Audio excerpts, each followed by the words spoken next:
Cam4.fr, le plus grand site de webcam live réservé aux adultes. 14h-16h, Brigitte Lahaie, Sud Radio. Bonjour à tous, nous sommes ensemble durant ces 2 heures sur Sud Radio, la pleine conscience. Eh bien, c'est un terme qu'on entend de plus en plus souvent. Je ne suis pas certaine qu'il soit parfaitement bien compris. Je dirais même que je ne suis pas sûre qu'il veuille vraiment dire quelque chose, parce que si je m'en réfère à mes connaissances de la psyché humaine, nous avons certes une conscience, mais nous avons aussi un inconscient qui nous joue bien des tours, et notamment lorsqu'on parle de sexualité.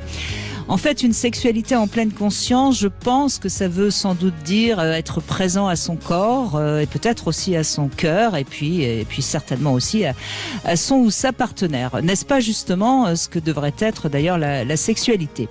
En tout cas, c'est avec Alain Héril qui travaille beaucoup sur ces notions de ressenti, de lâcher prise, qu'on va vous aider à mieux vivre votre sexualité.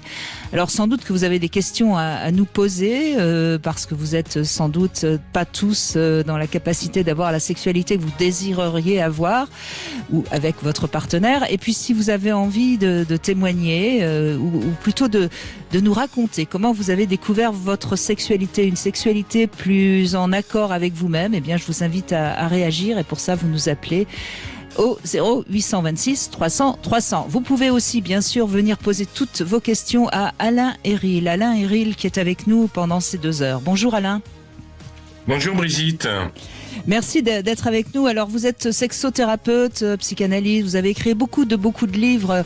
Il y en a un que j'apprécie particulièrement parce que rien que son titre donne envie. On ne fait pas l'amour, c'est l'amour qui nous fait. C'était aux éditions Le Courrier du Livre. Vous avez aussi écrit sur les femmes. Vous avez même écrit récemment un livre sur la sexualité. Enfin, L', parce que sinon on comprend pas pourquoi je parle de ça. Désirer autrement, voyage au cœur des asexualités aux éditions Le Duc. Alors, moi, j'ai reçu un livre qui s'appelle justement Faire l'amour en pleine conscience. On en parlera peut-être tout au long de cette émission, qui est sympathique, mais qui quelque part, me semble-t-il, n'est pas finalement très concret. Est-ce que vous êtes d'accord avec ce que je disais sur ce terme de pleine conscience qu'on entend un peu à tort et à travers? Oui, Brigitte, j'ai beaucoup aimé votre introduction parce que elle reflète effectivement un espèce d'espace flou où finalement faire l'amour en pleine conscience, ça veut tout dire et rien dire. Donc je pense que pour essayer d'expliquer ce qu'il y a derrière ce terme, il me semble que l'important c'est de savoir jusqu'où on fait attention à soi, à l'autre dans une relation sexuelle. Et vous avez utilisé un mot qui est important, c'est le mot présent. Je pense que une sexualité consciente, c'est une sexualité où on est parfaitement présent, parfaitement là. Voilà, mais ça, ce sont des choses que l'on retrouve dans des formes de sexualité tout à fait habituelles. Bien sûr, derrière la question de la pleine conscience, il y a peut-être le fait d'introduire dans la sexualité un peu plus de spiritualité, un peu plus de sacré, un peu plus de ritualisation. Je pense qu'il y a ces idées-là qui sont derrière. Mais à mon avis, et avec le temps, moi j'ai appris à essayer de simplifier les choses. Et de cérébraliser le moins possible la sexualité. C'est-à-dire que voilà, c'est une histoire de corps, c'est une histoire d'énergie, c'est une histoire d'émotion, c'est une histoire de relation et de partage. Et quand tout cela est fait avec une conscience de l'autre, une conscience de soi, oui, pour moi, on est dans quelque chose qui est de l'ordre d'une sexualité à caractère spirituel. Quel que soit ce que l'on est en train de faire l'un avec l'autre. Donc il me semble que même sur des terrains comme le sadomasochiste, par exemple, masochisme, il peut y avoir aussi de la spiritualité sur ces terrains-là également. Oui, je crois qu'il y a 2 choses qui me semblent importantes quand on est dans sa sexualité avec l'autre. Bon, il faut déjà être dans son ressenti à soi, c'est-à-dire être présent dans son corps, vous l'avez dit. Hein. Et puis je pense qu'il y a quelque chose d'important que je voudrais dire. Je sais qu'il y a beaucoup de femmes notamment qui, lorsqu'elles sont dans une sexualité avec quelqu'un, elles ont tendance à garder les yeux fermés, comme si justement c'était compliqué de regarder l'autre. Et je trouve que rien que ce petit détail, et je je pense qu'on va arriver tous les deux à en donner quelques-uns tout au long de ces 2 heures. Rien que le fait de savoir regarder l'autre les yeux dans les yeux tout en faisant l'amour, c'est déjà une preuve qu'on est présent à l'autre, parce que sinon, si on garde... Alors, bien sûr que fermer les yeux quand on fait l'amour, c'est fréquent parce que c'est une manière justement d'être encore plus présent à soi, mais oser regarder l'autre dans les yeux, je pense que c'est vraiment un acte important pour une sexualité plus présente, justement. Oui, complètement, Brigitte. Et puis, je pense qu'il y a des termes qui sont des termes clés, et effectivement, on pourra en citer tout au long de l'émission. Mais la question du regard, elle est très importante parce que, de toute évidence, regarder, c'est être présent à ce qui nous entoure, être présent à nous-mêmes et être présent à l'autre. Donc après, il y a la forme du regard. Est-ce qu'on regarde pour scruter? Est-ce qu'on regarde pour voir? Est-ce qu'on regarde pour contempler? Voilà, il y a tous ces registres-là. Et puis il y a un autre terme aussi qui est important associé au regard, c'est la question du ralentissement. Le ralentissement, ça veut pas dire tout d'un coup de se retrouver à faire les choses comme si on était suspendu, mais c'est juste voilà, de ne pas se précipiter dans ses gestes vers l'autre ou vers soi-même, et mettre de la conscience, là encore j'y reviens, dans les gestes que l'on peut faire et dans la manière dont on peut être avec l'autre. Mais le regard, c'est un élément qui est important. Et puis on peut alterner, fermer les yeux, ouvrir les yeux au cours d'une relation sexuelle, mais tout d'un coup regarder l'autre, regarder l'espace dans lequel on est et regarder l'autre nous regarder également, c'est quelque chose qui déjà permet d'avoir une autre présence à la relation et une autre présence à ce qui se passe et à ce qu'on est en train de ressentir. Voilà, et bien, puisqu'on en est dans justement le regard, c'est évidemment un de nos 5 sens, et on pourrait développer d'ailleurs les 5 sens tout au long de ces 2 heures, parce que plus on est apte à laisser nos sens communiquer, par exemple, je vais prendre un autre exemple, si on ne supporte pas que l'autre nous parle pendant qu'on fait l'amour, c'est aussi quelque part qu'il y a des choses, ça parle de nous, et c'est ça qui est intéressant, c'est qu'après tout, chacun fait ce qu'il peut, et il n'y a pas de jugement de valeur de ma part, mais si un de nos sens, par exemple, a un problème vis-à-vis de l'autre quand on fait l'amour, ça veut dire quelque chose de nous. Et c'est à ce moment-là que ça peut être intéressant de le comprendre, d'arriver à l'interpréter.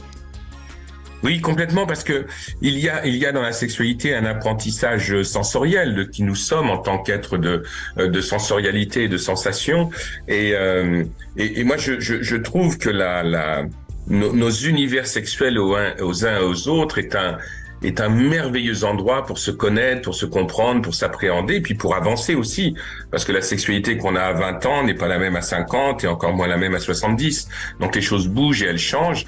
Et à l'intérieur de ça, notre corps bouge et change aussi, et c'est juste d'avoir conscience de ces mouvements et d'être au maximum présent à soi-même et présent à l'autre. Et ça passe par la sensorialité, bien sûr. Et moi, j'ai rencontré beaucoup de personnes dont le sens qui était mis de côté pendant la sexualité souvent était le sens olfactif, par exemple. Ah oui. Donc, il faut se poser aussi des questions. Pourquoi on annule ce sens-là? Qu'est-ce que ça raconte? Qu'est-ce qu'on ne veut pas sentir? Est-ce qu'on se sent bien avec l'autre ou est-ce que on a l'impression que l'autre ne se sent pas bien avec soi? Voilà, il y a tous ces éléments-là aussi qui sont en jeu par rapport au sens olfactif comme avec d'autres.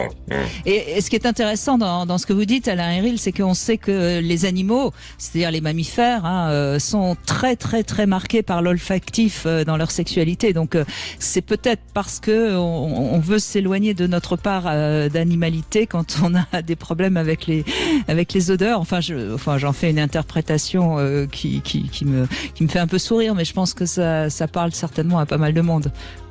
Oui, mais je vous rejoins, Brigitte, par rapport à ça. Je pense qu'il y a... moi, j'ai eu en cabinet des personnes qui voulaient avoir une sexualité sans aucune odeur, c'est-à-dire vraiment en annulant totalement ce qu'on appelle les odeurs sui generis, celles qui viennent du corps, comme s'il y avait quelque chose de sale associé à ces odeurs-là. Oui, donc ça joue effectivement sur ce terrain-là, et ça vient chercher une certaine animalité. Mais tout comme vous savez, le regard, c'est très animal aussi, parce que la plupart des animaux se défient par le regard. Et donc, regarder l'autre dans les yeux, c'est une manière de le défier.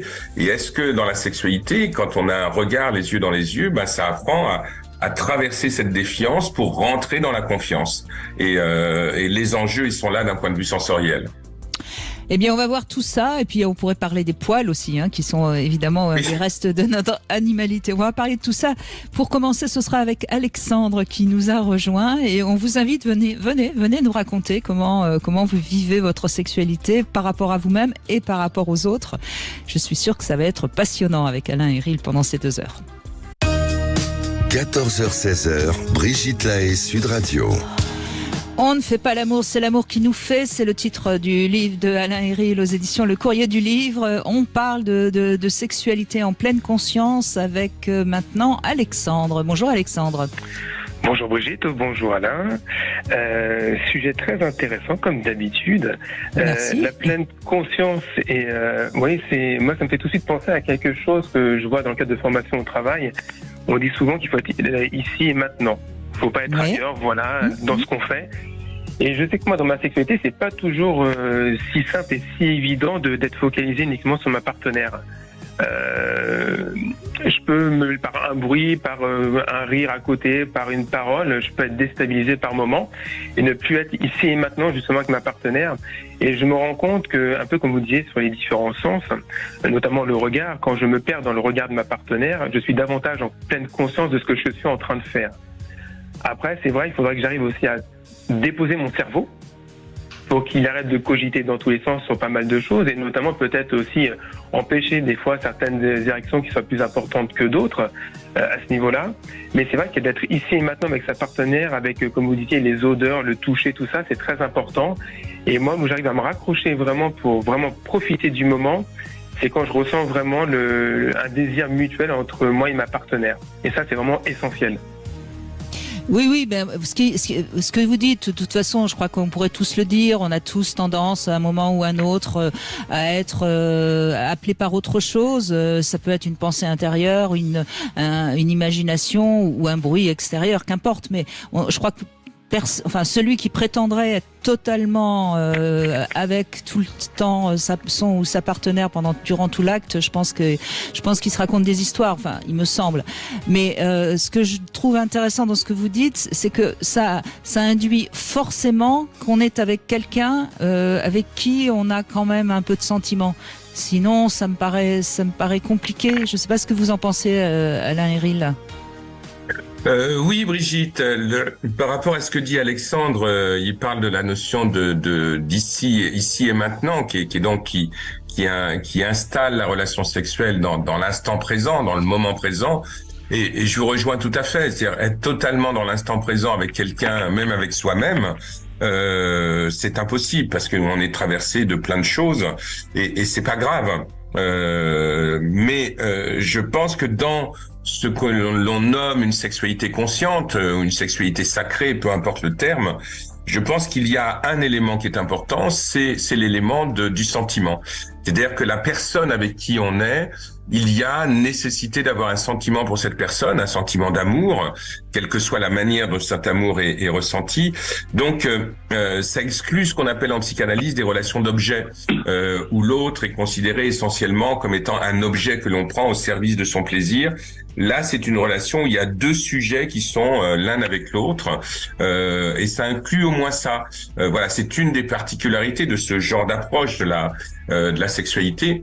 Ça veut pas dire que c'est la personne qu'on aime absolument et tout ça jusqu'à la fin de ses jours, mais au moins qu'il y a un minimum de sentiments vis-à-vis de ces personnes, et que donc, et c'est ce qui va entraîner une plus grande facilité à vivre l'instant présent avec cette personne et à vivre les vibrations qui sont en jeu avec elle. Mais à mon sens, on peut avoir des sentiments extrêmement forts pour quelqu'un avec qui on va passer qu'une nuit. Donc là, mais le sentiment est nécessaire, me semble-t-il, et je vous rejoins tout à fait là-dessus. C'est quelque chose qui est important dans cette approche-là de la sexualité. Oui, Alexandre, allez-y. Oui, donc par rapport à ça, effectivement, quand, comme on dit toujours, effectivement, avoir une relation sexuelle, en plus quand il y a des sentiments, la relation est théoriquement meilleure.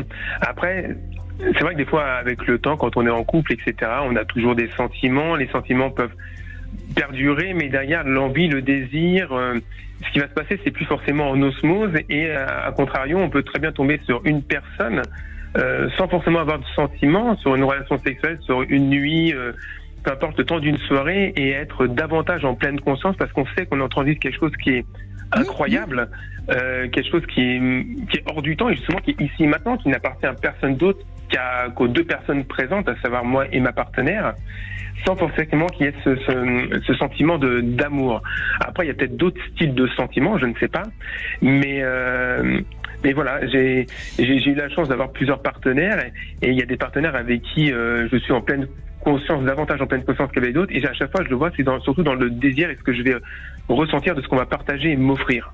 Oui, mais je crois que on peut peut-être utiliser le mot de respect, c'est-à-dire que à un moment donné, même avec une partenaire d'une nuit, il y a une sorte de respect de l'être qu'on rencontre, parce que cet être correspond à ce moment-là à ce que notre propre être a besoin ou a envie de vivre, et à ce moment-là, il y a quelque chose de l'ordre du charnel qui se passe et qui est tout à fait respectable, je crois. Enfin, il me semble que ce mot peut-être.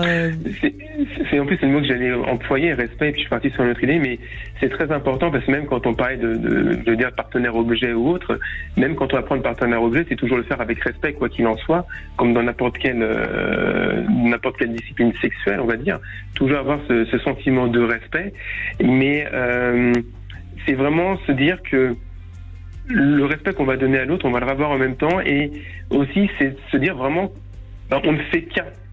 Et moi, je sais que quand je ne fais qu'un avec ma partenaire, c'est-à-dire j'ai une envie, elle répond à mon avis sans forcément que j'ai besoin de lui dire, on arrive à se comprendre. Ah, mais j'oublie tout. J'oublie tout, je suis vraiment ici et maintenant. Et là, on va dire que là, mon cerveau s'est totalement déposé, et je vis vraiment le moment qui est présent.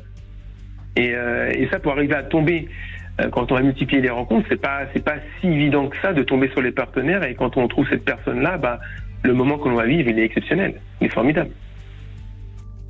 Alain, vous voulez ajouter quelque chose? Oui, il y a deux choses que je voudrais ajouter par rapport à ce que dit Alexandre. La première, c'est que c'est bien clair que cette approche de la sexualité n'est pas meilleure qu'une autre, hein. C'est juste une forme. Une forme de sexualité qui a ses particularités. Et puis en même temps, pour revenir à la question du couple, ce qu'il y a, c'est que bien sûr que la personne avec qui on est en couple, on continue à l'aimer, mais la question c'est quelle fonction on aime.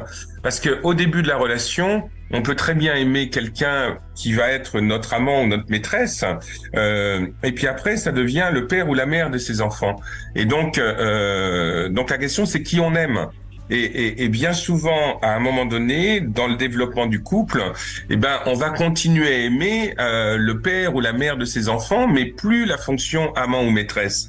Et c'est là où souvent le désir sexuel va avoir tendance à s'édulcorer, voire même à disparaître dans certains cas. Donc bien sûr, il y a de l'amour qui continue, mais de l'amour pour une fonction du couple, et pas forcément la fonction sexualisée. Et ça, c'est important de l'avoir en tête, parce que moi, j'ai accompagné beaucoup de couples qui venaient en thérapie de couple et qui, justement, ils vivaient ce moment très cruel en disant, mais on continue à s'aimer, mais on se désire plus sexuellement. Donc, c'est quoi cette histoire? C'est simplement que vous continuez à vous aimer, mais vous aimez un père ou une mère ou quelqu'un qui représente un infirmier ou un thérapeute et autres, mais on a perdu cette fonction de l'amant et de la maîtresse, et c'est ça qu'il va falloir retrouver. Et parfois, pour le retrouver, on va revenir à une sexualité de l'instant présent, à une sexualité de la pleine conscience, et c'est ça souvent qui va être aidant. Souvent, pas toujours, bien entendu. Donc, oui, c'est toute la richesse de nos sexualités. C'est peut-être ce dont on va parler avec quelqu'un qui va nous appeler, parce que je crois que ça parle à pas mal de gens, ce que vous venez de dire, Alain Héril. Merci en tout cas, Alexandre. Dans un instant, c'est Arnaud qu'on retrouve, et puis vous aussi au 0826 300 300. À tout de suite. 14h-16h, Brigitte Lahaie, Sud Radio. Avec Alain Héril, sexothérapeute, nous évoquons la sexualité en pleine conscience avec Arnaud maintenant qui est avec nous. Bonjour Arnaud, merci de réagir. Merci à vous de me recevoir. Du coup, oui, le témoignage d'Alain a fait écho, effectivement. Et pour moi, il y a aussi ce besoin d'animosité et de relations uniques dans la sexualité. Par exemple, dans la recherche d'un partenaire sexuel et même d'une relation, j'ai l'envie et même le besoin de trouver quelqu'un qui va m'emmener dans ce que je cherche, c'est-à-dire la transe, c'est-à-dire la haute possibilité de pouvoir assouvir ses besoins et ses envies. Donc, pour moi, il est, je dirais, très important déjà de connaître ses besoins, d'y être attentif. Donc déjà, c'est un premier travail, et je dirais une première connaissance de soi. Et ensuite, à partir de ça, trouver quelqu'un avec qui ça peut marcher, parce que on a tous une façon de pouvoir obtenir cet état de transe. Mais qu'est-ce que vous appelez l'état de transe ? Comment qu'est-ce que vous ressentez ? Qu'est-ce qui se passe dans votre corps quand vous êtes en état de transe ? Alors, bonne question. Je pense que il y a des choses chez moi où j'ai pas trop été attentif au départ, et je pense qu'il y a quelque chose dans le sens où pour moi ça va être la domination, la chose qui va me mettre dans un état d'excitation très très forte, et où l'orgasme va m'apporter cet état très élevé et très beau, je dirais, ce sentiment incroyable de se libérer des émotions, du stress, de toutes ces choses, je dirais, cette espèce de voie de la libération et en même temps de l'orgasme très puissant. Et je dirais que déjà ça, donc dans la rencontre de quelqu'un. Alors excusez-moi, je vais laisser la parole à Alain Héril pour qu'il puisse l'expliquer aussi de manière peut-être encore plus concrète pour ceux qui nous écoutent. En fait, là, on parle d'une sorte d'extase qui se rapproche d'un état second où on est un peu hors de soi finalement. Hein. C'est ça, Alain Héril ? Enfin, c'est ce que j'ai cru comprendre. Oui, Brigitte, il y a quelque chose de cet ordre-là. C'est-à-dire qu'on est quand même face à un paradoxe, parce qu'on est en train de parler d'une sexualité en pleine conscience, et en même temps, pour l'obtenir, il faut être dans un état modifié de sa conscience. Donc ça peut paraître paradoxal, mais ce que j'associerais comme mot au mot trans que vient d'utiliser Arnaud, c'est le mot plénitude, c'est le mot exaltation, c'est le sentiment qu'on est en train de toucher une énergie qui est au-delà de soi. Donc il y a quelque chose de cet ordre-là. Donc on a l'impression qu'on est grandi, qu'on est en expansion. Voilà, pas forcément dans l'orgasme, mais dans la qualité de la relation qu'on a à ce moment-là avec quelqu'un et avec soi-même également. Donc c'est l'idée que la sexualité va nous magnifier, va nous mettre sur un terrain qui est un terrain qui est un terrain d'aventure, un terrain de découverte. Donc c'est tout l'inverse du devoir conjugal, par exemple. C'est tout l'inverse du fait que on commence une relation sexuelle et on sait exactement le scénario qu'on va vivre. Donc il me semble qu'il y a un maître mot dans tout ça, c'est la question de la surprise et de l'inattendu. C'est-à-dire que selon moi, une sexualité de pleine conscience, c'est une sexualité où il y a de l'inattendu, où on ne rencontre pas ce qu'on a décidé qu'on allait rencontrer avant de commencer la relation. Et c'est ça qui va permettre cet état de transe, cette ouverture dont parle Arnaud. Mais et en fait, cet état modifié de conscience, c'est aussi ça qui est la pleine conscience. C'est un peu paradoxal ce que je suis en train de dire, mais il y a quelque chose de cet ordre-là. Et juste pour finir, d'un point de vue neurophysiologique, il a été démontré, il y a des recherches aux États-Unis sur ce terrain-là, qu'il y a certaines formes de montée orgasmique et d'orgasme qui sont proches des états méditatifs et qui sont proches de certains états que l'on peut atteindre dans des états d'exaltation à caractère mystique. Donc on est sur des terrains qui sont similaires. Évidemment que c'est pas au service de la même chose. D'un côté, c'est au service de quelque chose d'un peu religieux, et de l'autre au service plutôt de la question du plaisir et surtout de la question de la jouissance. Donc on est sur tous ces terrains-là. Voilà. Mais le mot trans est intéressant. Il me paraît juste, mais c'est vrai que il va être ressenti de manière différente par certaines personnes. Mais c'est pour ça que moi je retiens le mot surprise, quoi. C'est tout d'un coup, je m'attendais pas à ce que ça soit si fort, si grand, si puissant, si exaltant à ce moment-là avec cette personne-là. Et d'ailleurs, c'est ce qui est important. Je vous redonne la parole, Arnaud, si vous avez envie d'ajouter quelque chose. Et ce qui est intéressant justement à comprendre, c'est que c'est aussi à cause de cet état de transe, ou de sorte de méditation transcorporelle, que des gens vont rester dans le contrôle et vont ne pas oser se laisser aller dans la sexualité. Et je crois que ça, c'est vraiment important de le dire à cet instant présent, parce que si on a peur de cet état de transe, forcément qu'on va pas pouvoir y arriver, parce qu'il va y avoir quelque chose de l'ordre du contrôle, alors que il faut être plutôt dans le lâcher prise. Arnaud, vous voulez ajouter quelque chose ? Oui, effectivement, et je trouve que c'est un peu paradoxal de parler de pleine conscience et en même temps de surprise. Pour moi, la surprise dans le fait de l'inattendu, je trouve que c'est quelque chose qui nous surprend, mais quand on a cette envie d'aller jouir d'une façon grande et élevée, je dirais que peu importe comment on va mettre en place l'échange sexuel, ça peut être du slow sex, du tantrisme, etc. Moi, pour ma part, c'est quelque chose qui doit être très puissant, très passionnel, qui doit être dans quelque chose qui se rapproche du BDSM ou quelque chose comme ça, mais dans tous les cas, il y a une excitation telle et une espèce d'un conscient mutuel qui va se mettre en place, par exemple dans le rôle qu'on va s'attribuer, etc. Mais il n'y aura pas, entre guillemets, cette surprise-là. Il y aura quelque chose qui sera construit, par exemple dans la recherche de la partenaire sexuelle qui va m'apporter justement cet état-là. Il n'y aura pas la place pour l'inattendu. Il y aura juste quelque chose qui va se mettre en place parce que nos deux façons de procéder vont jouer d'une telle façon que l'orgasme, la transe, le sentiment de plénitude va s'offrir. Oui, mais là, c'est parce que votre pratique réclame une sorte de comment dirais-je, de règles entre les deux partenaires. Mais la surprise, moi, je suis assez d'accord avec Alain Héril. La surprise, elle apporte quelque chose qui fait qu'on s'échappe de soi-même. Je crois que c'est ça que vous vouliez dire, Alain. Oui, Brigitte, et j'entends ce que dit Arnaud, mais là, la projection que je fais par rapport à ce que dit Arnaud, c'est qu'on est là dans une sexualité très ritualisée et que la ritualisation peut entraîner la transe. Mais moi, je voudrais souligner ce que vous disiez tout à l'heure, Brigitte, qui est très important et que j'ai tellement entendu dans mon cabinet, c'est-à-dire la peur de se lâcher prise et la peur qu'il puisse y avoir beaucoup chez les femmes, mais aussi chez les hommes, de rentrer dans un espace où tout d'un coup on n'a plus le contrôle des choses et je pense que dans cet espace-là, pré-orgasmique et orgasmique, moi ce que je demande souvent à mes patientes qui ont du mal à atteindre l'orgasme, c'est de leur dire mais qui seriez-vous si vous aviez des orgasmes ? Quelle femme seriez-vous ?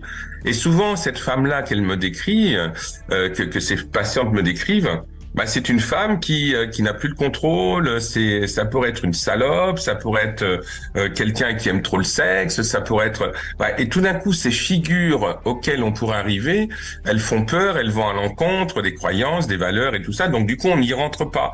Donc c'est pas simplement que la transe, mais c'est aussi de rencontrer une partie de soi qui fait peur et qui n'est pas convenable. Mais dans la sexualité, dans ces surprises dont on parle, il y a quelque chose qui n'est pas convenable.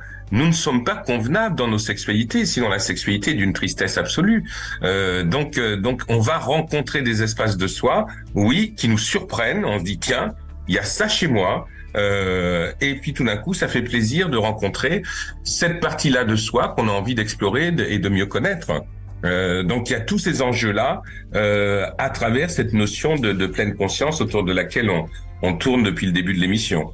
Oui, donc on voit bien que c'est pas si facile et si propre que ça la sexualité en pleine conscience.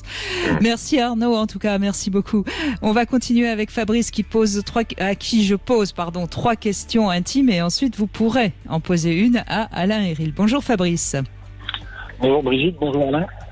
Alors justement, entre le lâcher-prise et le contrôle, où vous situez-vous à peu près ? Plutôt près du lâcher-prise ou près du contrôle, Fabrice ? Lâcher-prise. Oui ? Vraiment ? Oui. Complètement ? Oui, complet, oui. Oui, formidable, très bien. On est là pour s'amuser. Et on est là pour s'amuser, vous avez bien raison. Deuxième question, est-ce que vous avez déjà fait un trio ? Et si oui, comment quels étaient les parts ? Non, jamais ? Non, jamais. Et ça vous tente ou pas? Je pense comme beaucoup de monde, j'en ai plus ou moins parlé à ma femme, mais non. Donc bon, Non. Voilà. Non, écoutez. Et alors, dernière question. Est-ce que vous aimez parler pendant l'amour, pendant l'acte? Et si oui, qu'est-ce que vous aimez? Est-ce que vous aimez dire des mots cochons, des mots d'amour, des mots gentils? Qu'est-ce que vous me répondez à cette question? Non, je parle pas parce que je l'embrasse. Eh oui. C'est une jolie réponse. Je ne suis pas sûre que ce soit exactement toujours ce que vous faites. Si, tout le temps. Oui. Vous êtes tout le temps en train de vous embrasser. D'accord. Ouais. Bon. Eh ben, j'accepte tout à fait cette réponse et vous pouvez poser une question à Alain Héril, il vous écoute. Alors, quelles sont les 2 ou 3 raisons principales qui font que les gens viennent vous voir? Oui, alors les 2-3 raisons principales, je vais faire une distinction entre les hommes et les femmes. Les hommes principalement, ce pourquoi ils viennent me voir, c'est pour des difficultés d'érection, qu'on appelle des dysfonctionnements érectiles. Et je trouve même encore maintenant qu'il y a une espèce de regard et d'inquiétude chez les hommes par rapport à leur sexe et leur capacité à être en érection qui est vraiment très très très présente, comme si l'érection était ce qui valorisait la virilité et la masculinité. Donc ça c'est une raison vraiment très. Il y a d'autres choses, mais vraiment c'est une raison qui est principale. Le dysfonctionnement érectile chez les hommes, et chez les femmes c'est l'impossibilité d'atteindre l'orgasme. C'est ce qu'on appelle l'anorgasmie. Ça c'est vraiment très très très fréquent que les femmes viennent parce que elles n'ont pas d'orgasme et souvent j'ai des femmes qui sont en couple et qui viennent dans mon cabinet parce qu'elles n'ont pas d'orgasme avec leur partenaire. Voilà, ça c'est très fréquent et je sais même que statistiquement il y a beaucoup de femmes mariées ou en couple qui n'ont pas d'orgasme ou très peu. Voilà, ça c'est les 2 raisons principales pour lesquelles les hommes et les femmes viennent me consulter. Il y a beaucoup de femmes qui viennent consulter aussi pour des problèmes de douleur à la pénétration. Voilà, pour qui la sexualité est douloureuse à la pénétration, mais pas que. Il peut y avoir des douleurs aussi lors d'une caresse manuelle ou buccale également. Et puis dernière chose, il y a de plus en plus d'hommes qui consultent pour une absence de désir. Des hommes qui sont un petit peu apeurés par leur compagne, des hommes hétérosexuels et qui viennent aussi pour une absence de désir. Ça, c'est quelque chose qui est en recrudescence. D'assez nouveau, j'imagine. Oui, et d'assez nouveau parce que moi, ça fait plus de 30 ans que je consulte. Au début, j'avais pas ce genre de demande masculine et c'est de plus en plus présent. Voilà, une espèce de suspension du désir. C'est pas des asexuels, hein, c'est des hommes qui souffrent de cette absence de désir et qui savent pas trop comment dépasser ça parce que ça correspond pas aux images qu'ils ont de la virilité et de la masculinité. Voilà, pour répondre à votre question, Fabrice, sur ce que je rencontre le plus souvent. C'est une réponse très complète. Merci beaucoup Fabrice de cette question et merci Alain d'y avoir répondu. On fait une petite pause, on se retrouve dans un instant avec vos témoignages, vos questions au 0826 300 300. À tout de suite. Cam4.fr, le plus grand site de webcam live réservé aux adultes. 14h-16h, Brigitte Lahaie, Sud Radio. Et c'est en compagnie de Alain Héril, sexothérapeute, que nous évoquons la sexualité avec la pleine conscience, en tout cas en pleine conscience. Roland est avec nous. Bonjour Roland. Bonjour Brigitte, bonjour Alain Héril. Bonjour. Merci d'être avec nous Roland. Merci à vous. Alors justement, on vous écoute. Vous avez du mal, vous, à être dans une sexualité présente, si je puis dire? Mais écoutez, en ce qui me concerne, voilà, c'est un petit peu compliqué parce que je ressasse un petit peu le passé. Je compare mon épouse avec laquelle je suis marié depuis bientôt 15 ans. Oui. À des conquêtes, enfin des compagnes avec lesquelles j'ai été dans le passé, notamment une en particulier, mais c'est vrai qu'aujourd'hui je reviens sur ce qu'a dit Alain Héril tout à l'heure, le fait d'abandonner un petit peu sa sexualité, du fait de ne plus trop considérer son épouse comme sa maîtresse, et inversement. Moi, je suis concerné un petit peu par ce problème et j'aime toujours mon épouse en tant que mère et en tant qu'épouse, mais c'est vrai qu'au niveau sexuel, on a mis enfin, ça s'est beaucoup ralenti ces 5 dernières années. Parce qu'il y a une perte de désir et c'est vrai que c'est pas évident à gérer.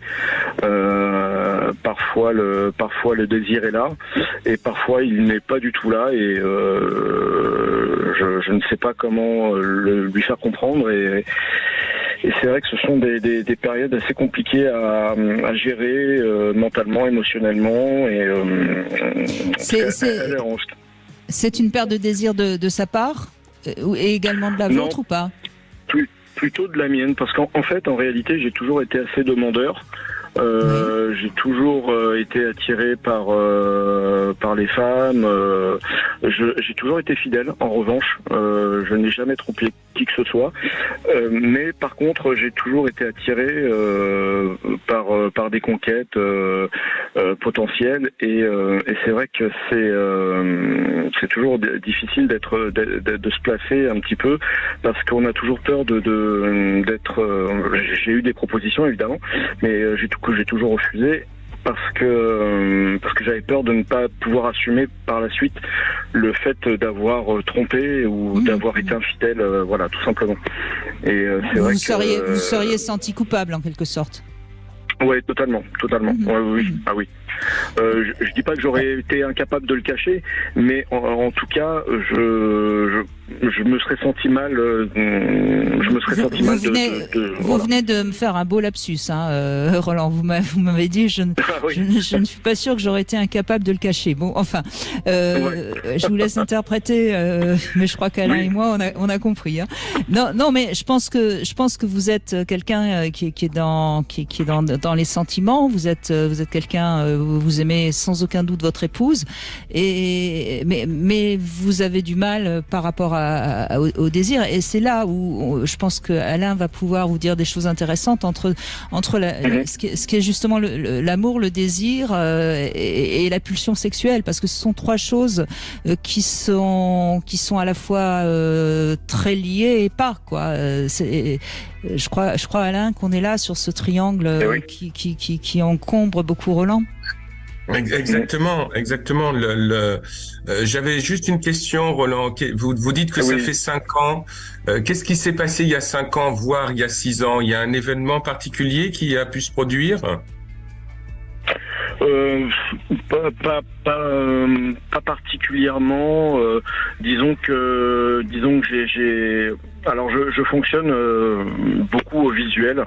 C'est vrai que pour le désir, pour moi, la première étape du désir, la première étape de l'envie, de l'acte sexuel, pour moi passe par le visuel, par le comportement aussi de la personne qui est avec moi, enfin ou qui est en couple. Et c'est vrai que j'ai j'ai souvent demandé à mon épouse d'avoir un certain pas dans l'extrême, mais je lui ai demandé de montrer qu'elle était d'être plus avenante à mon égard, à mes demandes, et c'est éventuellement de peut-être montrer plus d'attention, plus de féminité, plus de vous charmer, quoi. Voilà, exactement, c'est ça.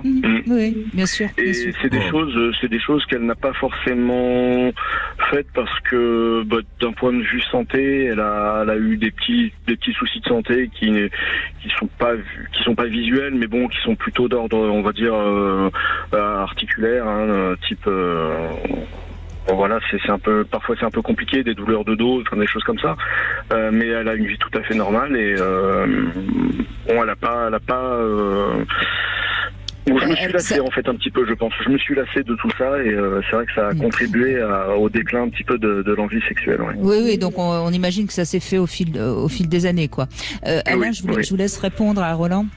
Oui, Roland, par rapport à ce que vous disiez Brigitte tout à l'heure, c'est pour ça que je vous posais la question, c'est que effectivement la femme que vous accompagnez, qui vous accompagne, cette femme-là, vous continuez à l'aimer, ça me paraît assez évident.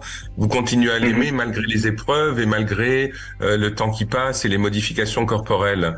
Mais en même temps, la femme que vous avez besoin de désirer, c'est une femme qui est constamment nouvelle, qui est constamment neuve, si je puis dire, constamment éclatante, au plus haut sommet de ce qu'elle peut être, parce que vous, ça vous met aussi au plus haut sommet de ce que vous pouvez être.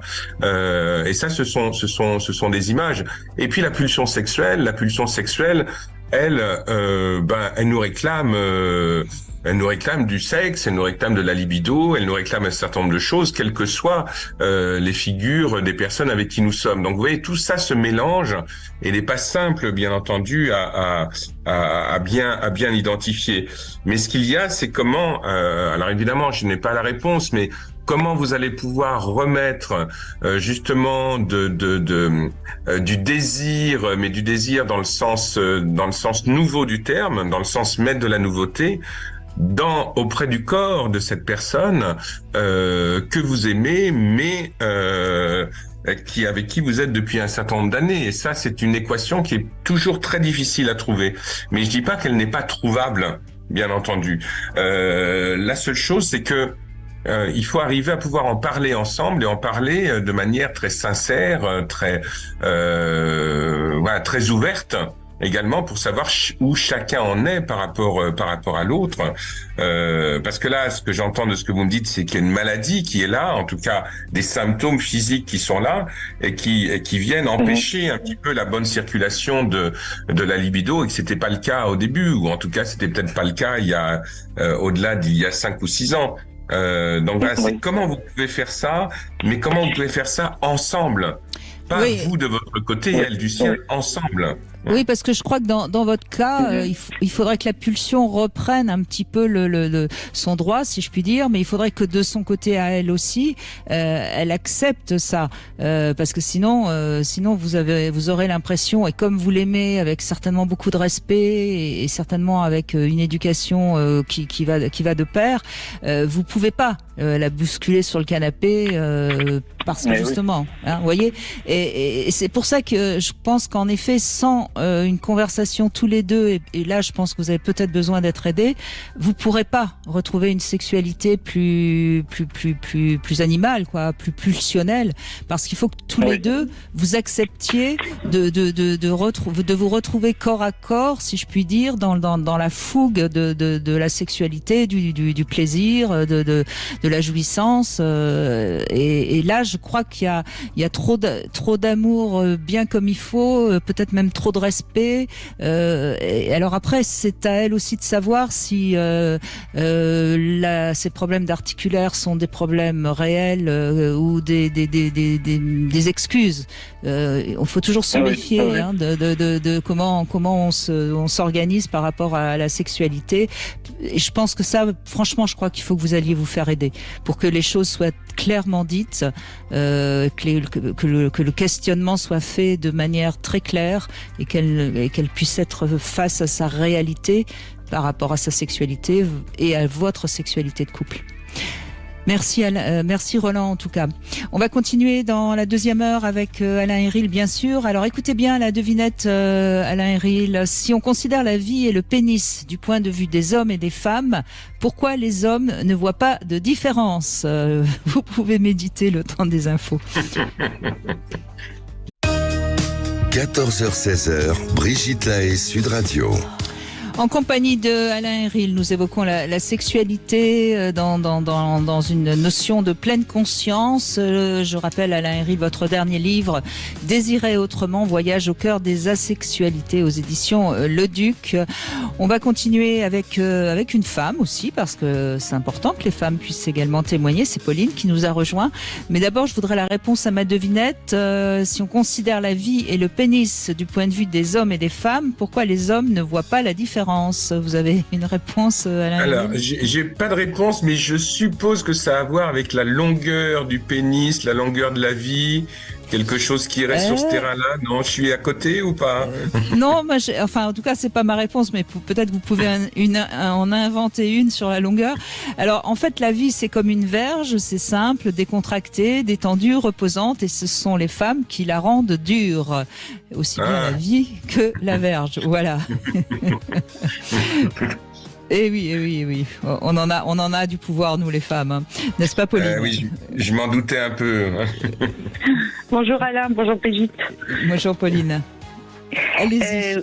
Oui, écoutez, quand on m'a posé la question sur le sujet du jour, moi, j'ai pas l'impression d'avoir des problèmes pour être pleinement présente pendant le rapport. Moi, c'est plus me mettre en condition pour avoir un rapport, entre guillemets. Enfin, disons, faut qu'il y ait tout un tas faut qu'il y ait un contexte. Il faut que je sois complètement disponible psychiquement. Donc, voilà. Et par contre, c'est vrai que ça m'a fait penser à une expérience par rapport à la présence pendant le rapport. J'ai vécu une fois, il n'y a pas si longtemps d'ailleurs. En fait, voilà, c'est un peu particulier. En fait, moi, j'aime pas trop embrasser, sauf au début, quand je flirte, quand c'est la passion au début. Je trouve que le baiser, ça fait partie de cette découverte. Et après, je suis pas spécialement branchée baiser, quoi. Et il y a pas si longtemps, lors d'une période de crise de couple, on s'est, comme on dit, rabiboché sur l'oreiller, ce qui n'est pas forcément mon mode privilégié de réconciliation. Moi, ce serait plutôt de parler. Et en fait, en s'embrassant, j'ai eu l'impression d'une qualité de présence beaucoup plus importante. Pour le coup, j'étais pleinement présente avec mon compagnon, mais j'étais carrément en lui comme il était en moi, en fait. Je sais pas comment expliquer. Alors que peut-être quand je n'embrasse pas, ce que je ne fais pas, spécialement pendant le rapport, justement, je suis peut-être beaucoup plus centrée sur moi-même, sur ce qui se passe dans le moment. Hein, j'ai pas de parasitage autre. Mais je suis peut-être plus concentrée sur moi et sur ce qui se passe pour moi que dans le partage. Oui, mais votre témoignage est très parlant, je trouve, parce qu'on voit bien que vous avez pas de mal à être dans votre ressenti corporel et dans vos sensations et dans votre plaisir, votre jouissance, etc. Et en revanche, peut-être que vous n'êtes pas toujours totalement en lien avec l'autre. Et à ce moment-là, oui, quand vous vous êtes embrassés, et sans doute que les circonstances de ce moment-là ont joué quelque chose, hein, puisque ce désir d'avoir envie de l'embrasser, alors que c'est pas trop votre truc, comme vous avez dit, a créé une vraie présence à l'autre. Hein. Il me semble, Alain Héril, que là, Pauline explique très très bien ce qui permet justement d'être dans la relation à l'autre. On parlait tout à l'heure du regard, mais là, évidemment que le baiser, c'est un lien avec l'autre. Oui, c'est un lien avec l'autre, d'autant plus que ça nous renvoie à des choses très archaïques, hein, la fonction orale, le rapport au sein, le rapport à ces moments des premiers temps de la vie où on comprend le monde par la bouche, et donc il y a quelque chose qui se rejoue là, qui est très archaïque, mais parce que on parle depuis tout à l'heure d'être présent à soi, d'être présent à l'autre. Je rajouterais une nuance, c'est d'être présent à la relation. Et d'être présent à ce qui se passe dans la relation à ce moment-là. Et peut-être que ce moment du baiser que vous avez eu avec cet homme est un moment où tout d'un coup la relation, le moment a pris une densité un petit peu différente, d'autant plus qu'effectivement le baiser n'est pas trop votre truc.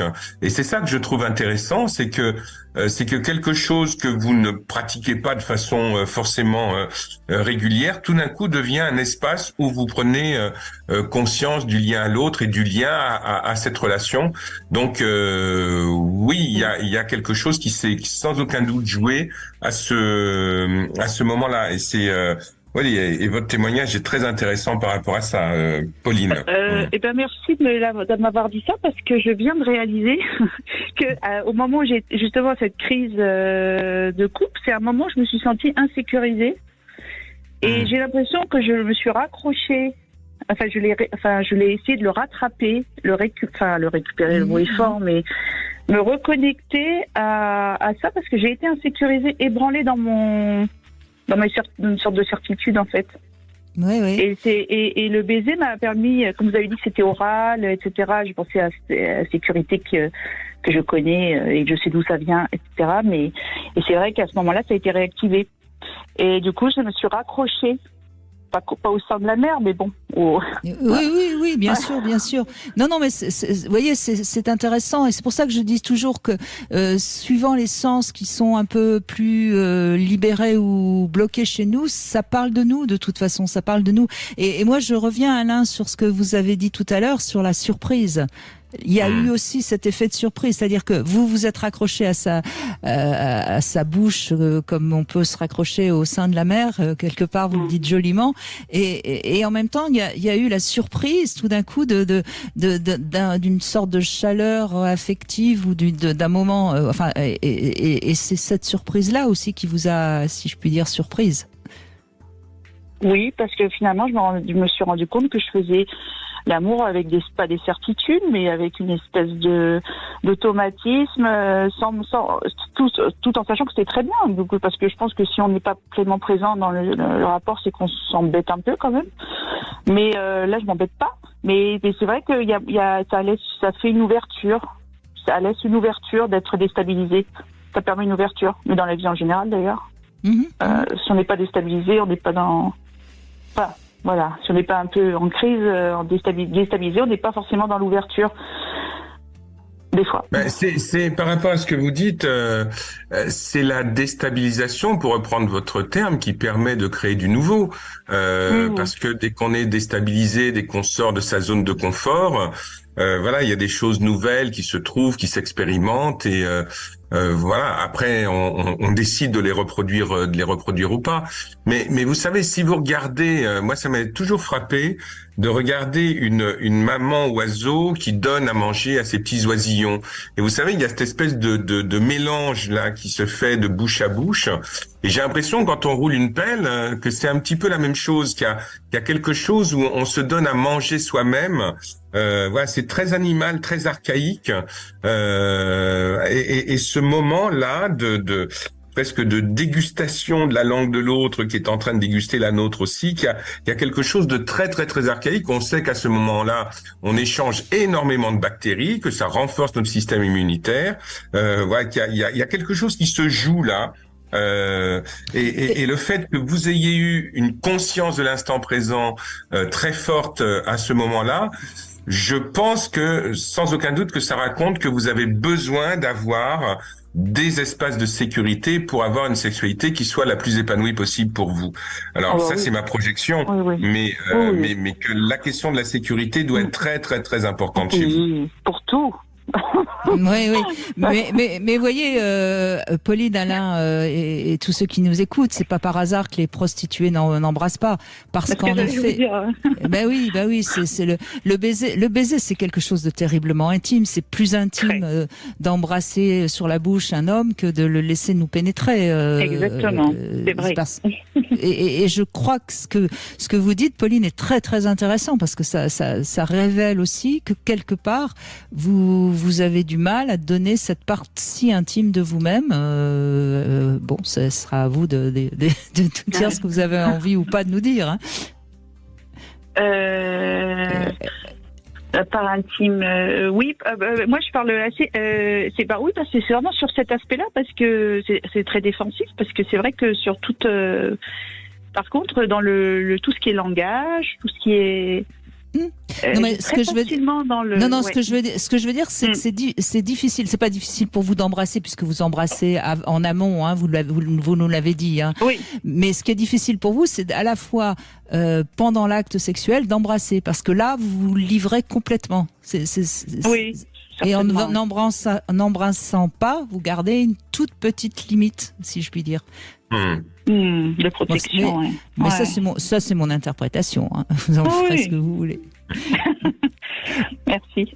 Ben non, merci à vous parce que je trouve que votre témoignage, il est terriblement parlant et je pense que ça éclaire énormément tout ce qu'on dit depuis tout à l'heure. Je trouve que vraiment c'est un témoignage très fort et je pense que tous ceux qui nous écoutent, ça les a fait un petit peu réfléchir, il me semble. Merci beaucoup, Pauline. On fait une petite pause, Alain Héril, et puis on vous attend au 0826 300 300. Venez aussi témoigner, posez vos questions, on vous attend. 14h-16h, Brigitte Lahaie, Sud Radio.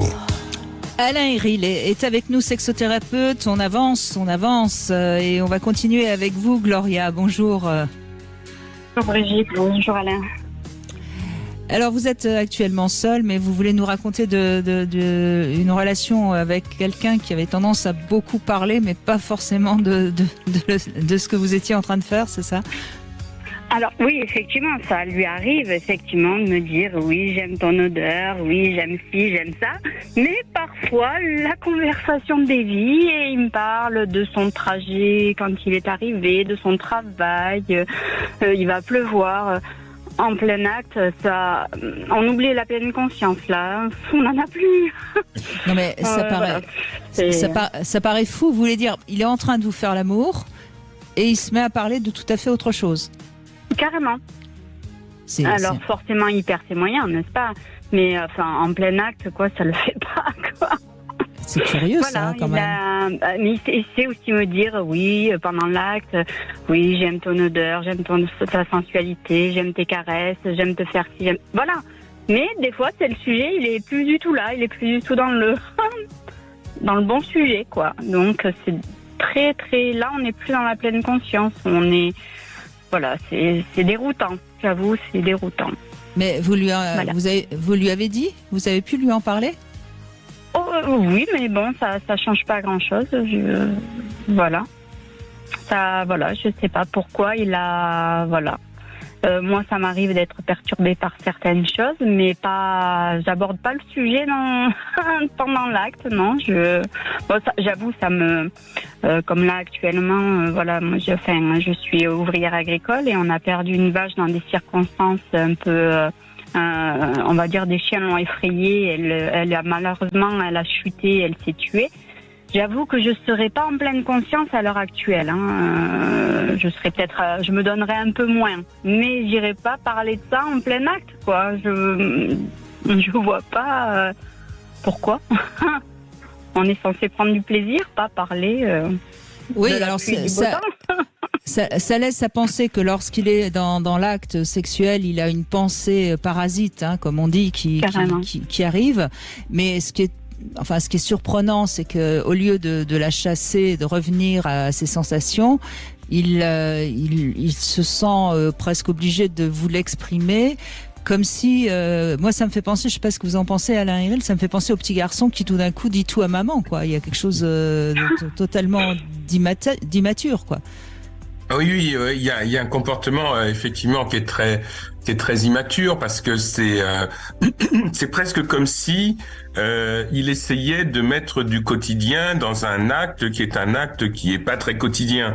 C'est-à-dire que ce que je veux dire par là, c'est que normalement une relation sexuelle, voilà, c'est quand même un moment privilégié, c'est un moment de rencontre, c'est un moment qui vient rajouter quelque chose à la vie quotidienne et aux contraintes du quotidien. Et tout d'un coup, lui, il ramène ça dans la relation sexuelle.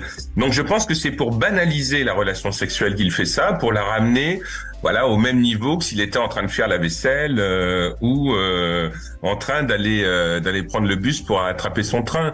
Donc, je pense à mon avis, il y a de la peur derrière. À mon avis, c'est quelqu'un qui doit avoir peur de ça, donc il met du banal. Voilà. Mais en même temps, je suppose que pour vous, c'est très irrespectueux parce que tout d'un coup, vous n'existez plus et ce que vous vivez ensemble est devenu, est ramené à quelque chose de très banal, quoi. Moi, je suis curieux de savoir si vous lui en avez parlé, Gloria.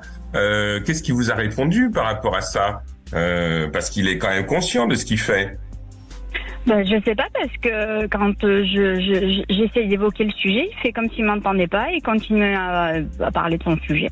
Et je crois qu'il vous entend pas de manière générale. Oui, mais de toute façon la relation est terminée, on est d'accord, parce que peu importe ce que je dis, s'est transformé, enfin rien n'était. Voilà, il n'y avait aucun bon sens dans ses réponses en fait. Je sais pas. Non. Bon, après, c'est arrivé qu'on ait quand même des relations où il n'y ait pas de pensée parasite et tout se passait très très bien et l'acte était sympa et il y avait possibilité d'y trouver du plaisir et tout. Mais alors là, quand ça tombait dessus, et j'avais l'impression que c'était des fois quand même plus fréquent d'avoir des pensées parasites qui débarquent que de bons moments, quoi. Voilà, et puis du coup tout s'arrête et puis on est comme deux copains en train de discuter là, voilà, tout on part dans oui, mais c'est pour ça que je vous parlais de peur et de ramener du banal dans la relation sexuelle. C'est comme si il faisait comme si en fin de compte vous n'aviez pas de relation sexuelle et que vous étiez en train de discuter ensemble à la terrasse d'un café. Donc ça doit être très dégradant pour vous parce que du coup vous n'existez pas en tant que sujet sexuel. Et c'est comme si l'acte sexuel entre vous, il n'avait pas existé d'une certaine manière, quoi. Et il n'existait pas, quoi. C'est vraiment le petit garçon, qui est pas à l'aise avec la dimension sexuelle. Hein. Je pense qu'il y a à la fois quelque chose d'immature et quelque chose qui devait être de l'ordre de la peur de la sexualité chez cet homme. Je sais pas, pourtant il est très bon amant, hein, et quand il a fond dedans, il n'y a pas de souci, il n'y a vraiment rien à lui reprocher, hein, mais est-ce que justement il vient à aborder un sujet quand il sent qu'il y a une baisse de tonus parce que alors si je regarde bien, peut-être que ça c'est possible, c'est-à-dire que il commence à être un petit peu moins dans l'acte, si je puis dire, et à ce moment-là il y a la pensée qui arrive et il s'embarque dans sa pensée puisque de toute façon il a déjà, si je puis dire, débranché par rapport à son ressenti. Ça c'est possible, mais ça veut dire quoi? Ça veut dire qu'il n'est pas relié à vous, puisque s'il était relié à vous, il pourrait reprendre acte de son ressenti et refaire fonctionner justement ses sens pour être à nouveau avec vous et laisser la pensée parasite s'évanouir, voyez. Tout à fait. Oui. Et puis, excusez-moi, Gloria, ça veut dire aussi qu'il ne va pas chercher une pensée qui pourrait le ramener vers vous. Il accepte une pensée qui l'éloigne de la relation qu'il a avec vous et il ne cherche pas à réactiver le lien et à réactiver le désir. Tout à fait, effectivement. Peut-être après, au bout de, je sais pas moi, de 20 minutes, une demi-heure de conversation, ça peut reprendre. Mais voilà. En attendant, moi, j'y suis plus dedans non plus. C'est normal, parce que d'autant que je vous dis, c'est quand même, c'est un peu blessant quand même. Oui. Quoi qu'il en soit, donc. Bon, j'espère qu'on vous a un petit peu aidé à mieux comprendre ce qui se passait quand il se mettait à vous raconter je ne sais quoi. Oui, maintenant j'en fais plus trop cas, ce n'est plus qu'un amant, mais du coup il n'y a plus ce problème. Vu que ce n'est plus qu'un amant, nous n'avons plus de vie de couple. D'accord. Il y a plus ces parasites, j'ai pas retrouvé ces pensées qui parasites. Ça confirme un peu le fait que c'est le petit garçon qui raconte tout à maman. Hein. Ça confirme. Ouais, un peu j'étais un peu trop peut-être maternante. Non. C'est pas de votre faute. Vous savez, on n'est pas responsable de ce que l'autre projette sur nous, hein, Gloria. Non, c'est juste que gardez-le en amant alors, puisque c'est un bon amant. Et puis surtout, ne changez rien. Merci Gloria. Ce témoignage un peu surprenant, comme quoi on en entend tous les jours sur Sud Radio quand on parle de sexualité. On fait une petite pause, on va revenir sur ce livre justement, Love Conseil, vivre une sexualité épanouie grâce à la méditation de pleine conscience. On en parle dans un instant. Cam4.fr, le plus grand site de webcam live réservé aux adultes. Brigitte Lahaie, Sud Radio, le Love Conseil.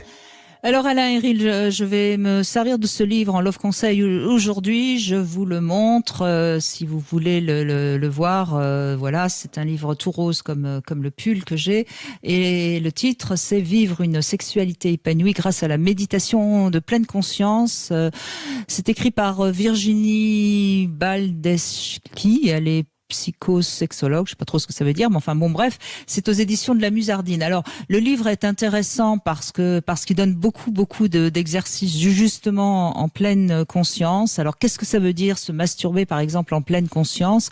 Bon, ça veut simplement dire de penser, si je puis dire, ce qu'on est en train de faire dans un ressenti corporel. Hein. C'est un peu comme ça qu'on pourrait dire les choses de manière concrète, j'imagine, Alain Héril. Oui, c'est là.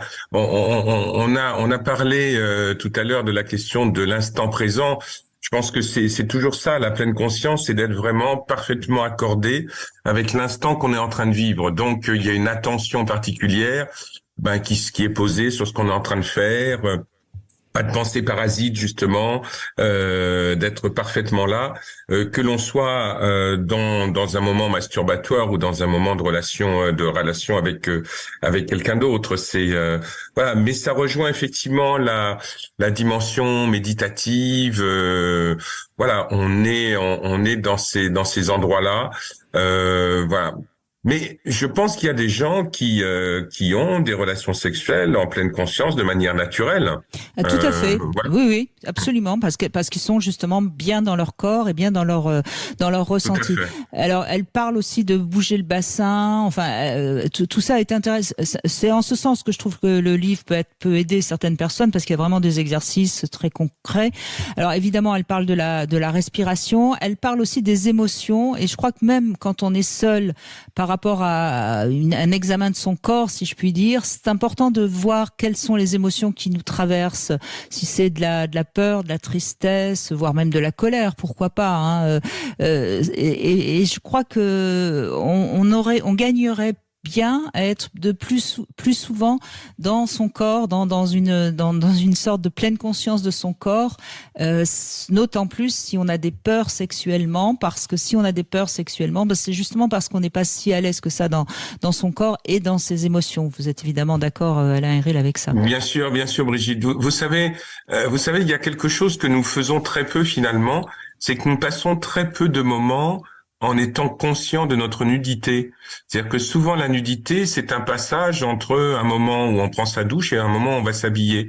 Mais prendre le temps de se voir nu dans un miroir, de regarder son corps, de voir qu'est-ce qu'on pense, de rentrer en amitié avec son corps, à mon avis, tout ça fait partie aussi de la notion de pleine conscience de soi-même.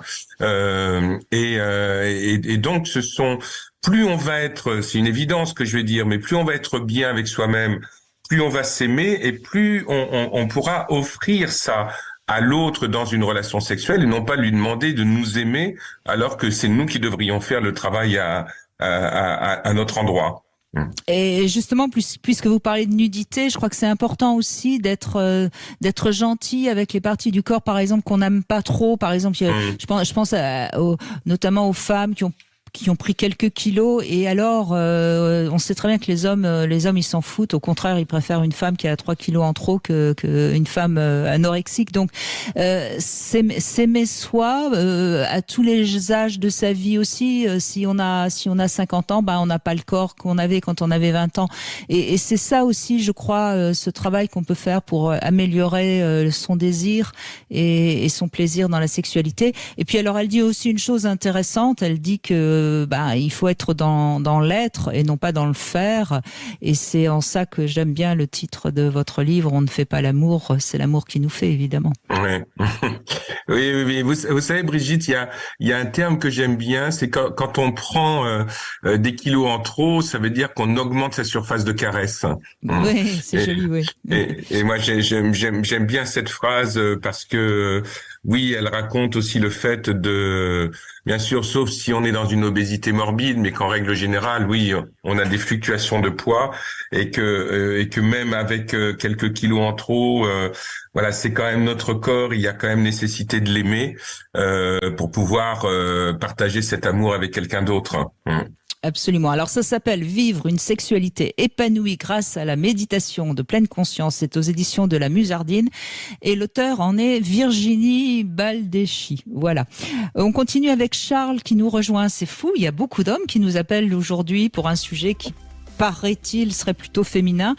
C'est plutôt une bonne nouvelle. Ouais, moi je trouve, et ça correspond à ce que vous disiez. Hein, les hommes, ils bougent aussi beaucoup. Bonjour Charles, merci d'être avec nous. Bonjour Brigitte et bonjour à votre invité. Bonjour. Merci de m'accueillir à l'antenne. Ben, je vous en prie, merci à vous. Donc vous avez envie de revenir peut-être aussi sur ce que disait tout à l'heure Alain Héril, le couple d'amants, le couple de parents. Il y a un peu de ça. En fait, moi je voyais plus, pour avoir vécu assez longtemps en couple, en fait, au fur et à mesure de la relation, ce que vous disiez juste avant, c'est-à-dire que nos corps changent. L'homme il prend un peu de poids, ouais, il est un peu plus musclé aussi qu'avant. La femme, il y a les grossesses qui arrivent, donc c'est une modification du corps, donc on voit que il y a un peu plus de hanches, il y a plus de poitrine aussi, il y a des vergetures qui arrivent. Et voilà, le témoignage que je voulais apporter en fait, c'était par rapport à mon ex-compagne qui avait un genre de gêne par rapport à ça, par rapport à son corps, et qui avait besoin elle d'éteindre la lumière, quoi. Donc je respectais tout à fait ça pour pouvoir, rentrer et profiter de l'instant présent. Sinon, elle avait une conscience de son corps qui provoquait une gêne, tout simplement. Oui, ça c'est intéressant parce qu'elle n'avait pas besoin de l'obscurité avant et après les. Ouais. Il peut y avoir aussi cette notion une fois qu'on est mère, on est un peu gêné par la sexualité et dans le noir, on peut peut-être oublier un peu et ne pas voir ce qu'on est en train de faire, non? Enfin, je sais pas, qu'est-ce que vous en pensez, Alain? Il y a peut-être ça aussi. Oui, il y a de ça parce que et puis il y a aussi le fait que l'autre, celui avec qui on est, il voit des parties de notre corps que nous ne verrons jamais. On ne verra jamais son dos, on ne verra jamais son visage, on en voit le reflet.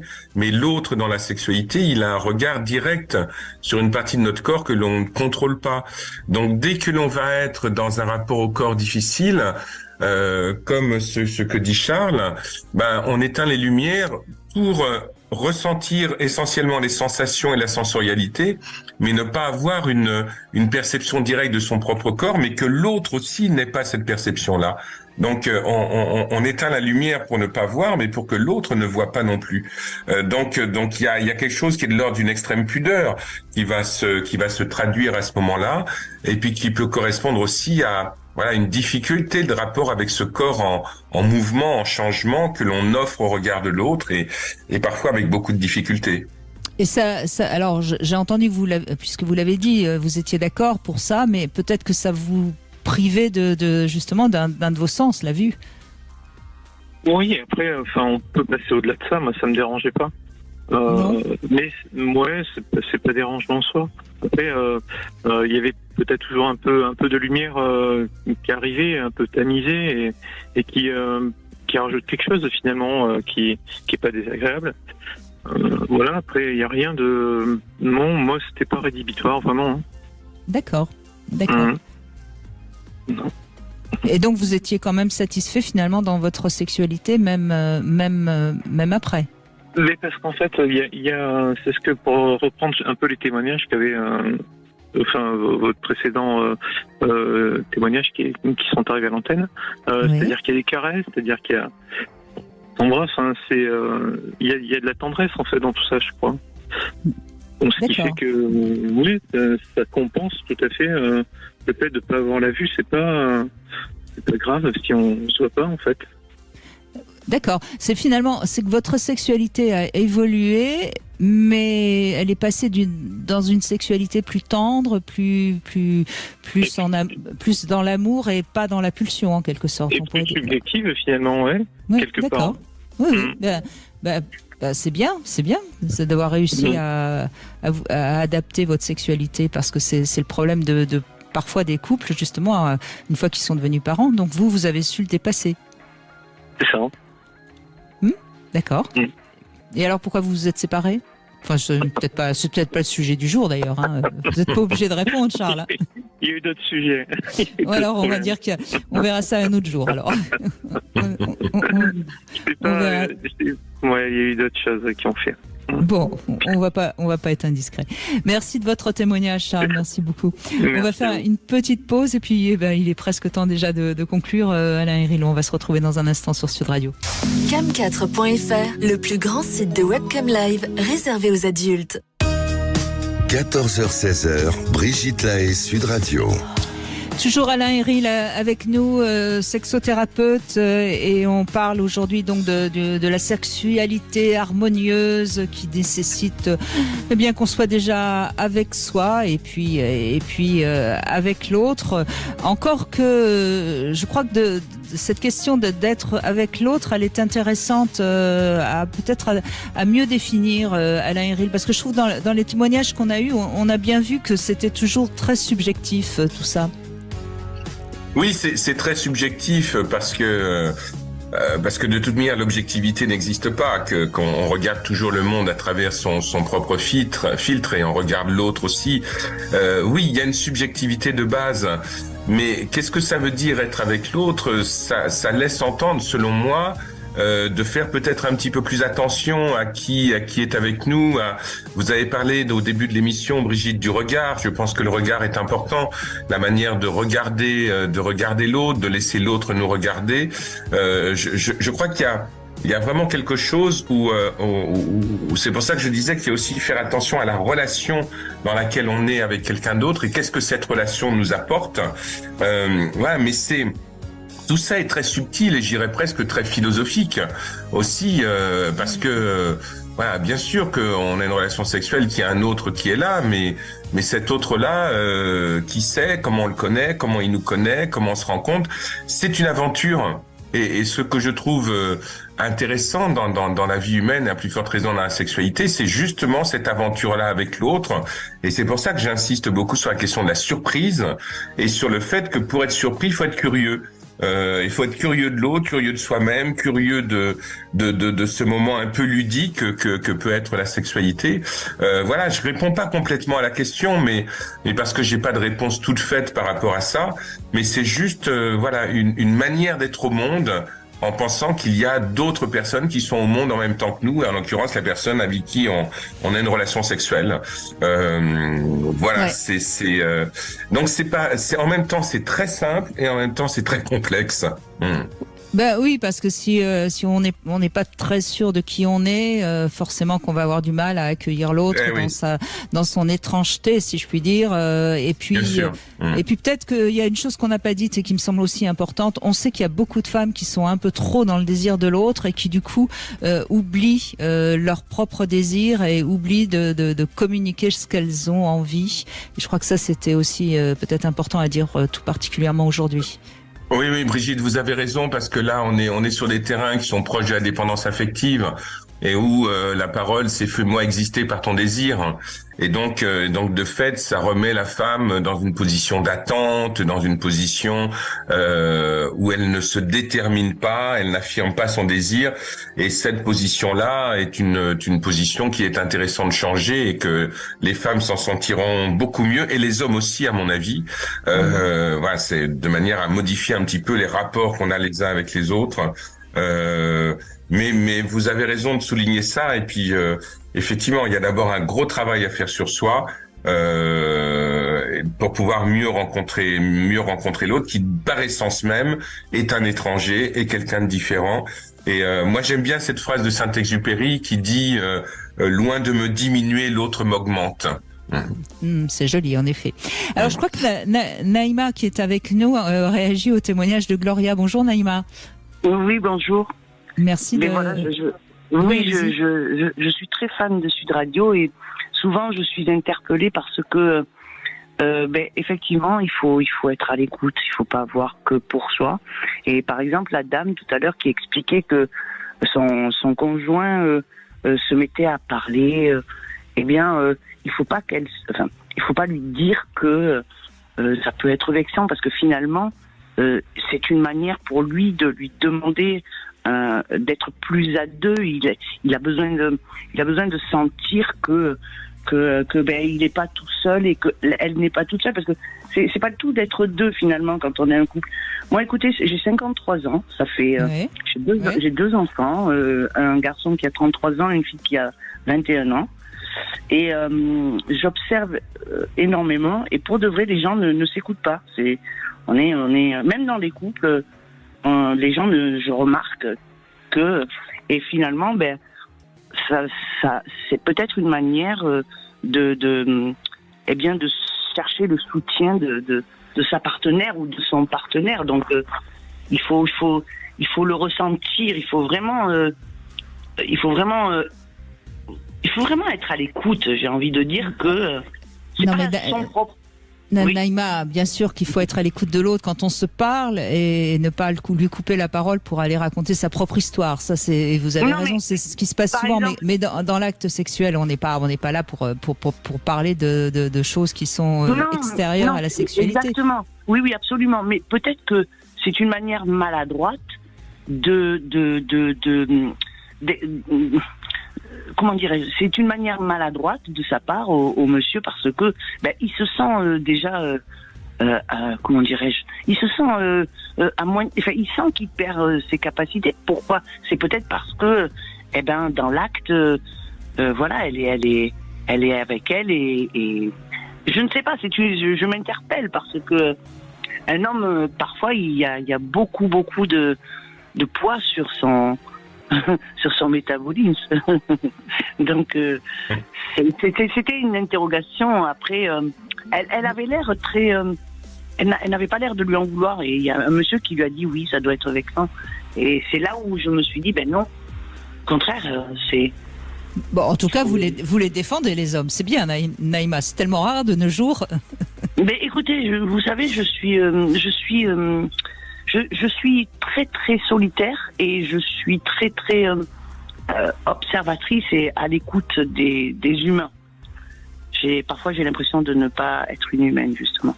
Mais je sens que quand même dans la relation humaine, c'est comme dans la société d'aujourd'hui, c'est individualiste. Donc les hommes, c'est difficile pour eux.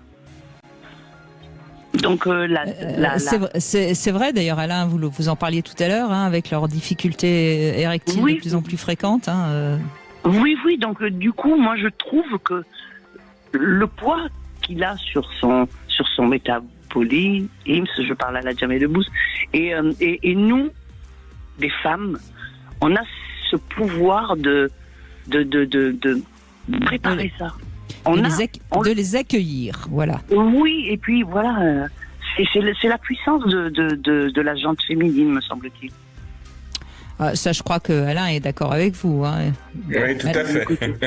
oui, mais j'entends ce que vous dites, Naïma. Après, c'est vrai qu'un homme qui donne la météo pendant une relation sexuelle, c'est un peu particulier, mais peut-être que c'était à des moments où il était en train de perdre son érection et que c'était une manière de penser à autre chose. On ne sait pas, ça se trouve c'était peut-être une technique tantrique que je ne connais pas, qui est quand vous perdez votre érection, pensez à autre chose qui n'a rien à voir avec la sexualité. Je plaisante bien sûr, mais oui, de toute manière, on a un besoin dans les couples et de manière générale, il y a un besoin énorme de s'entendre, de se parler, de façon générale. C'est impensif de dire ça, mais oui, et surtout de se parler de manière intime et de parler de sa sexualité l'un avec l'autre.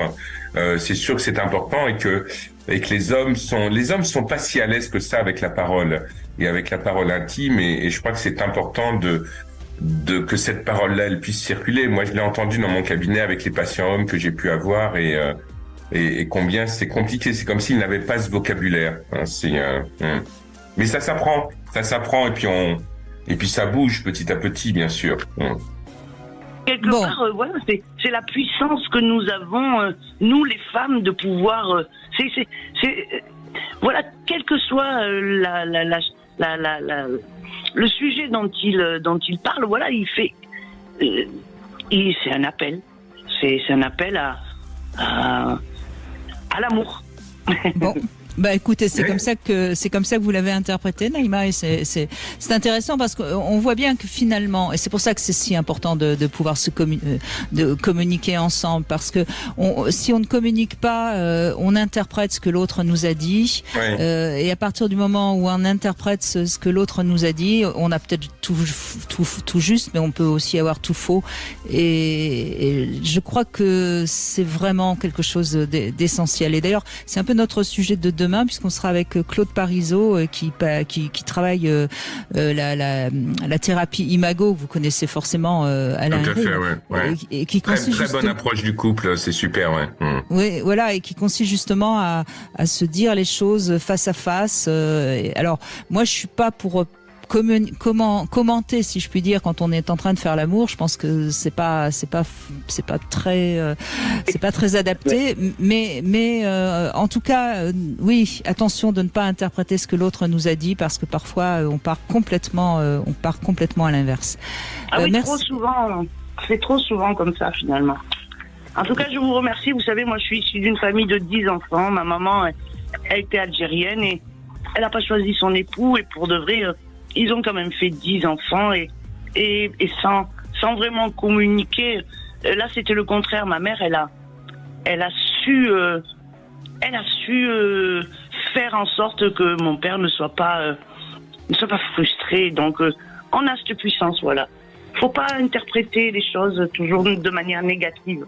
Oui, et ce que je trouve intéressant, c'est que vous semblez dire que vous avez été une famille heureuse, et alors que pourtant c'était pas un mariage d'amour, comme quoi tout est possible, absolument. Merci beaucoup, Naïma. Alain Héril, il nous reste un tout petit peu de temps pour conclure. Quel serait le petit conseil comme ça en fin d'émission que vous avez envie de donner à ceux qui nous écoutent? Le petit conseil que je donnerais, c'est si vous voulez vivre une sexualité de pleine conscience, oubliez la pleine conscience. Voilà, parce que si on fait l'effort d'être dans la pleine conscience, j'ai l'impression qu'on va passer à côté. Je crois qu'il faut revenir à quelque chose de joyeux, de tranquille, de ludique dans sa sexualité, et là on sera parfaitement dans la pleine conscience et dans je pense que naturellement la sexualité, quand elle est joyeuse et ludique, elle est dans la pleine conscience. Donc voilà, soyez curieux, soyez ouverts, et la sexualité n'en sera que meilleure. Ouais. Et n'ayez pas peur, comme disait un certain bref. Merci beaucoup, Alain Héril.